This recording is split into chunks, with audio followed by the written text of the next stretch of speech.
Kembali bersama kami, Saudara. Wakil Ketua Umum Partai Gerindra Habibur Rahman menilai pernyataan Menko Marves Luhut Binsar Panjaitan tentang jangan membawa orang toksik dalam pemerintahan baru adalah sebuah nasihat seorang senior kepada juniornya.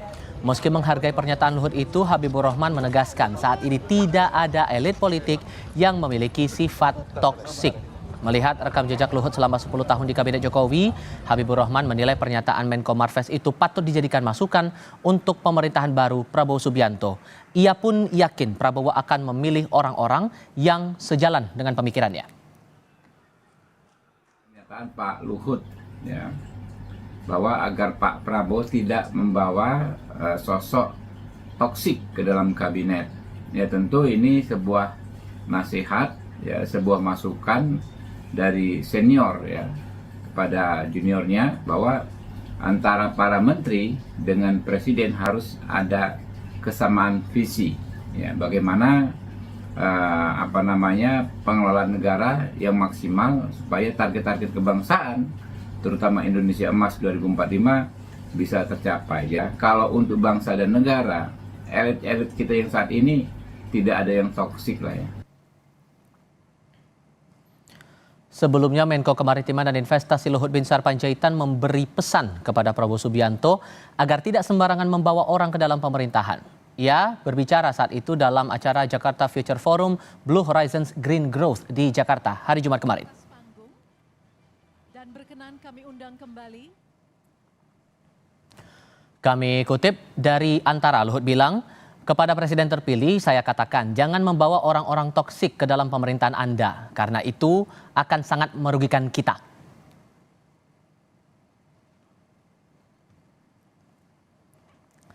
Mengenai susunan kabinet pemerintahan Prabowo Gibran nanti, sebelumnya beredar kabar yang menyebut Presiden Joko Widodo akan diminta ikut memberikan masukan. Ketika hal tersebut dikonfirmasi saat Presiden meninjau pameran kendaraan listrik di JI Expo Kemayoran Jakarta hari Jumat kemarin, Jokowi menegaskan susunan kabinet merupakan hak prerogatif Presiden terpilih. Meski begitu, ia bilang tak masalah bila sekadar memberikan usul untuk menyusun kabinet.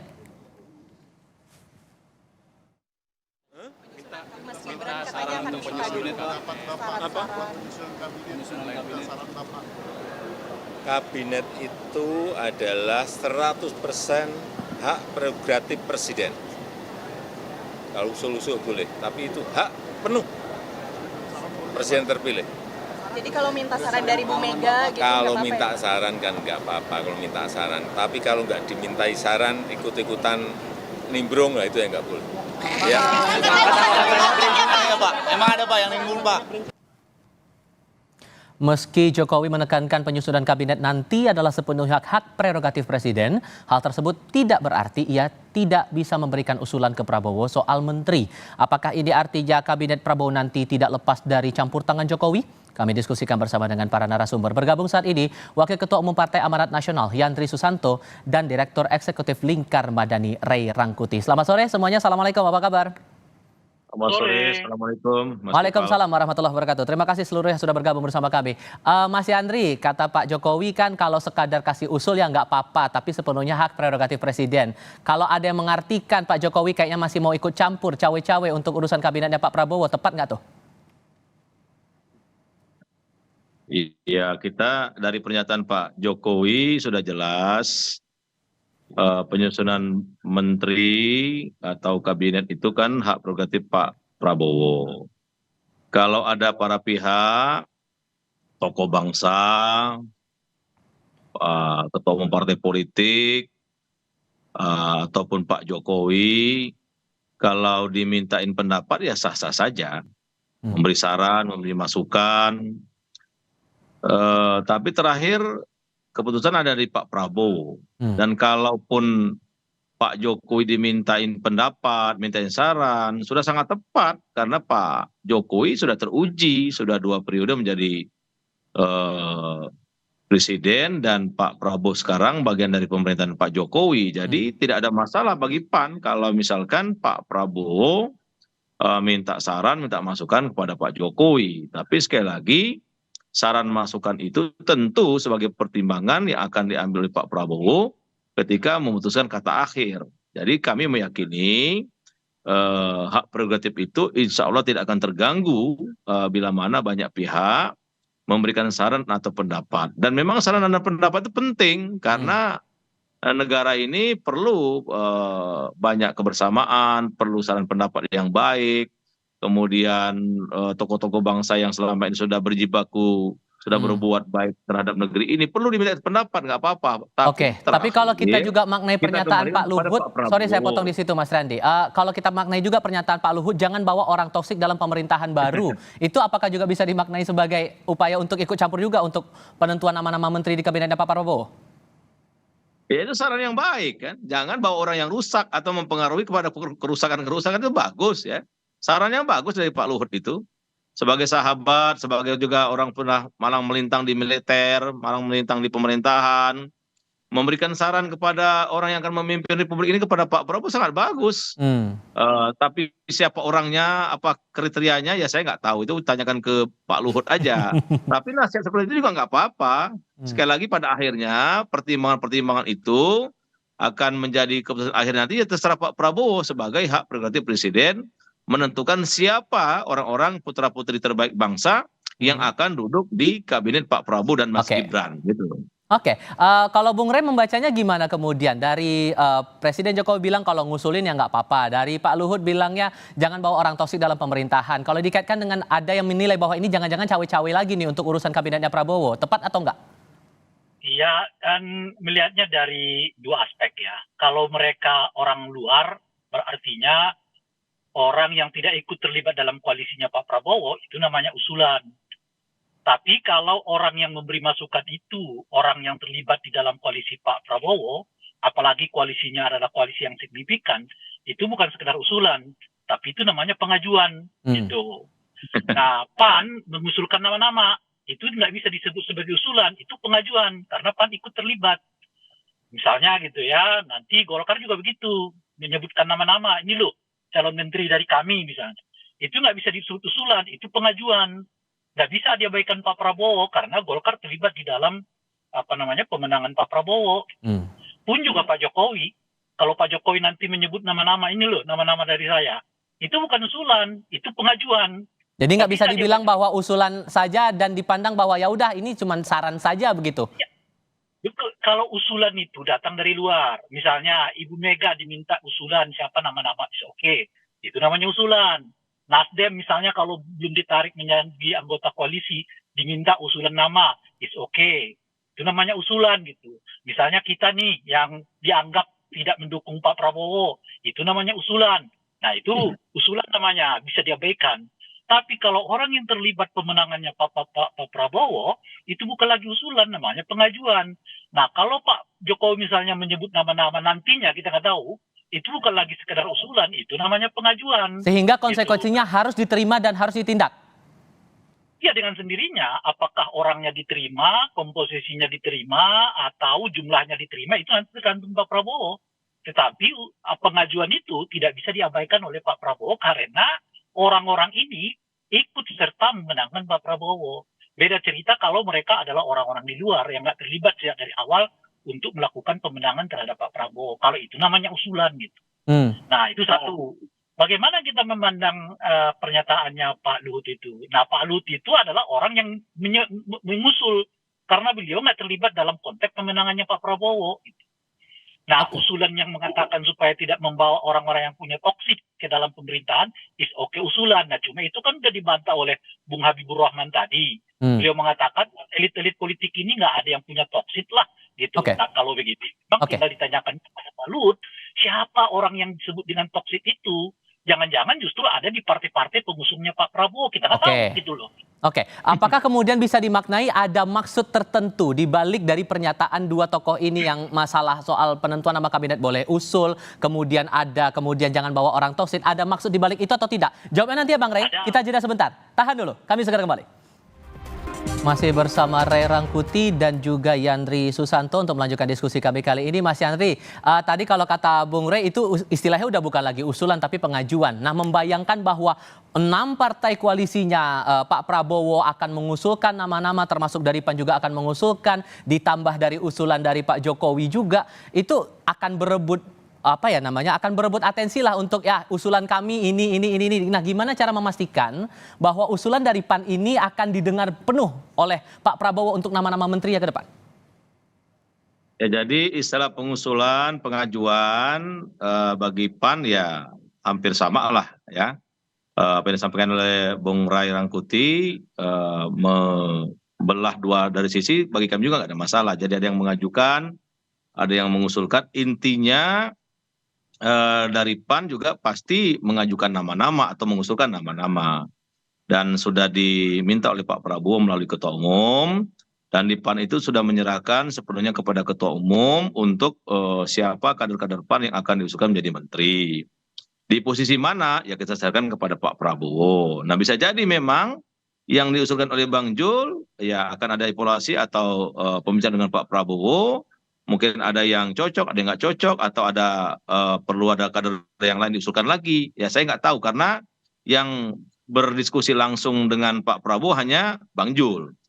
Dan kami memang sudah menyerahkan kepada Bang Jul untuk secara penuh punya kuasa untuk berdiskusi atau menyampaikan usulan-usulan kader PAN yang akan diusulkan menjadi jajaran kabinet bersama Pak Prabowo. Jadi bagi kami mau usulan atau pengajuan atau saran atau pendapat, pastilah finalisasinya itu ada di Pak Prabowo. Dan Kalau kami kemudian menghormati sah-sah itu. saja bahwa Pak Jokowi mengusulkan, kira-kira bakal efek apa yang akan ditimbulkan kalau Jokowi mengusulkan nama begitu bagi Kim nanti ke depan untuk pemerintahan Pak Prabowo nanti?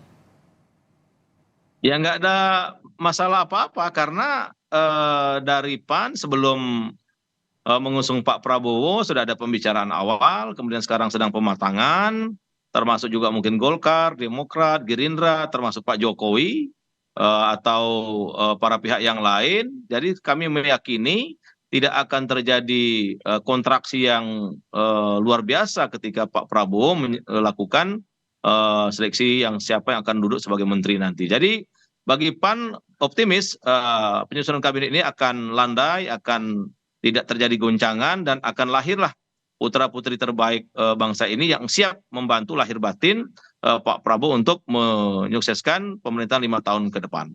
Kalau Bung Rey melihatnya intensinya dari dua pernyataan tokoh ini kemana arahnya ya Bang? Arahnya ya ikut cawe-cawe dengan presiden masing-masing kan. Pak Jokowi merasa punya apa namanya itu, ya tadi saya disebutkan Pak Jokowi itu kan bagian dari timnya Pak Prabowo kan. Jadi beliau punya lebih dari sekedar hak ya untuk mengajukan nama-nama. Nah kalau Pak apa namanya itu LBP saya kira cari ini aja, nyari cangkokan lah gitu. Dan Tapi ada beliau kan intensi bahwa ada orang toksik di dalam KIM atau mungkin ada pihak-pihak yang mencoba untuk jadi orang toksik di bagian itu? Bagaimana? satu-satunya yang bisa kita maknai dari pernyataan Pak LBP itu ya orang berada di sekitarnya Pak Prabowo. Kenapa gitu? Ya karena yang paling potensial dijadikan sebagai menteri kan orang-orang di sekitarnya Pak Prabowo. Apakah orang-orang yang akan diusulkan oleh partai PAN atau partainya Golkar atau partainya dan lain-lain dan sebagainya gitu. Kan nggak mungkin orang toksik itu dimaksudkan misalnya adalah orang yang diusulkan PDI Perjuangan, kan nggak mungkin, nggak connect tuh gitu. Jadi kalau disebut dengan orang toksik itu ya berarti orang-orang yang mungkin ya mengajukan, jadi bukan yang sekedar mengusulkan, mengajukan nama-nama kepada Pak Prabowo gitu, dan itu berada di lingkarannya Pak Prabowo sendiri gitu. Oke. Nah itu satu. Nah yang ketiga menurut saya kesulitannya Pak Prabowo ini kan ada 3 nanti dalam konteks menyusun. Pertama adalah berapa kursi per tiap partai politik. Yang pertama tuh. Yang kedua, ini kursi mana saja kepada partai mana saja. Yang ketiga adalah soal nama-nama yang diajukan untuk duduk di dalam kursi yang dimaksud. Ini tantangannya, ya mungkin akan sedikit ketegangan, tetapi ya betul yang disebut kelebihan tadi itu, ketegangan itu nggak akan sampai berakhir kepada misalnya ya terjadi semacam pembelokan gitu, terjadi semacam pembangkangan gitu.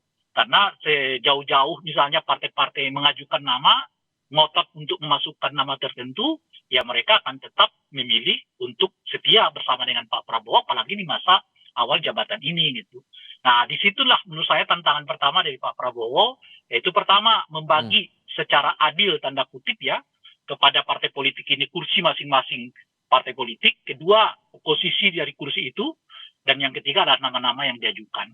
Tak Apakah terkecuali kemudian ini menurut bisa dikaitkan dengan kondisi saat Pak Jokowi waktu itu ada kabinet namanya Pak Rizal Ramli kemudian keluar dari kabinet dan pada akhirnya mengkritik pemerintahan di sisa masa perjalanannya. Itu yang mau diingatkan dari Pak Luhut ini menurut Anda, Bung Rey? Bisa jadi ya, bisa jadi tidak. Kita nggak mengerti sebetulnya yang dimaksud toksit oleh Pak LBP. Cuma yang saya sebutkan tadi, kalau kalau toksit itu dimaksudkan kepada kabinetnya Pak Prabowo, itu 80% adalah orang-orang yang punya hak mengajukan gitu. Nggak Oke. mungkin punya hak mengusulkan tuh gitu. Nah, yang mengajukan itu yang saya sebutkan itu tadi. Kan ada juga partai-partai pendukungnya Pak Prabowo. Oke. Bersamaan dengan ada di luar itu sedikit namanya Pak Jokowi gitu. Nah, tinggal ditanya kira-kira dari sekian partai-partai itu siapa kira-kira kadernya yang potensial menjadi toksik bagi Pak Jokowi, Oke. Pak Prabowo.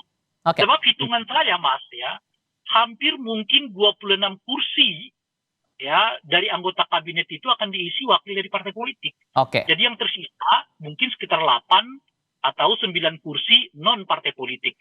Sehingga Hitungan jangan saya. sampai ada orang toksik masuk dalam pemerintahan Pak Prabowo ini, Mas Yandri. Apakah ada proses yang lebih selektif lagi ini untuk mengusulkan nama-nama yang cocok dimasukkan dalam kementeriannya Pak Prabowo nanti di Partai Amanat Nasional? Oh iya, itu pasti, Mas. Kita di PAN, di internal, ya ketua umum ini kan sudah malang melintang dan tahu A sampai Z kader-kader PAN kan. Siapa yang mampu, siapa yang punya integritas, siapa yang punya kompetisi, dan lain sebagainya. Jadi menurut saya, insya Allah yang diajukan oleh PAN itu tidak termasuk yang toksik menurut Bang Ray tadi gitu. Jadi insya Allah itu. Bukan menurut saya, menurut LBP. Kata Bang Luhut, kan? Oke, gimana lagi? Insya Gimana? Allah kalau yang diusulkan PAN, insya Allah orang-orang yang terbaik lah insya Allah. Jadi akan mendukung sepenuhnya pemerintahan Pak Prabowo lahir batin. Insya Allah, insya Allah. Oke, tapi kemudian bagaimana sikap PAN nanti kalau ternyata dari usulan Pak Jokowi ada yang dirasa kurang sreg? Seberapa terbuka PAN untuk mendiskusikan ini, memikirkan hal ini lagi dengan usulan nama-nama tadi? Ya sekali lagi proses ini sudah berjalan dan ke depan juga akan semakin intensif. Bagi PAN, kami ulangi, yang mengusulkan atau yang mengajukan, memberi saran, memberi masukan itu siapapun boleh, termasuk Pak Jokowi yang memang sangat luar biasa hubungan dengan Pak Prabowo. Nah, Koalisi Indonesia Maju ada PAN, Demokrat, Golkar, Gerindra, silakan juga mengajukan calon-calonnya. Nah, persoalan nanti siapa yang akan duduk di posisi mana, PAN memberikan keleluasan dengan hak prerogatif presiden. Jadi kami pada akhirnya tidak juga bisa ikut campur. Ya kan, kalau Pak Prabowo-nya begini ya kami ya tentu akan insya Allah samina wa ta'na, dan kami siap membantu berlangsungnya pemerintahan Pak Prabowo 5 tahun yang akan datang. Gitu. Oke, kalau menyikapi pernyataan dua tokoh tadi ini, Bung Rey, apakah kemudian bisa dimaknai posisi pemerintahan Pak Prabowo ini tersandra dengan bayang-bayang Jokowi lagi nih? Iya, dengan sendirinya. Makanya sini tantangan pertamanya itu. Karena bagaimanapun menurut saya ya, Pak Jokowi tidak bisa membiarkan begitu saja ya kabinet ini disusun ala Pak Prabowo gitu. Nah, karena beliau kan punya perasaan. Ya, kita sebut saya semacam tanggung jawab untuk memastikan bahwa agenda-agenda beliau tidak berhenti di tengahnya Pak Prabowo gitu. Dan itu tidak sekedar komitmennya Pak Prabowo saja kan, tapi juga harus dilihat dalam konteks bahwa orang-orang Pak Jokowi, tanda kutip orang-orang itu juga masuk di dalam kabinetnya Pak Jokowi yang memungkinkan semua program-program Pak Jokowi itu betul-betul dikawal, bukan hanya sekedar dikawal oleh Pak Prabowo tapi dikawal juga oleh orangnya Pak Jokowi. Oke. Baik, terima kasih banyak untuk perspektifnya para narasumber kami, Mas Yandri Susanto dari Partai Amanat Nasional dan Bung Rey Rangkuti dari Lingkar Madani. Saya selalu semua. Terima kasih.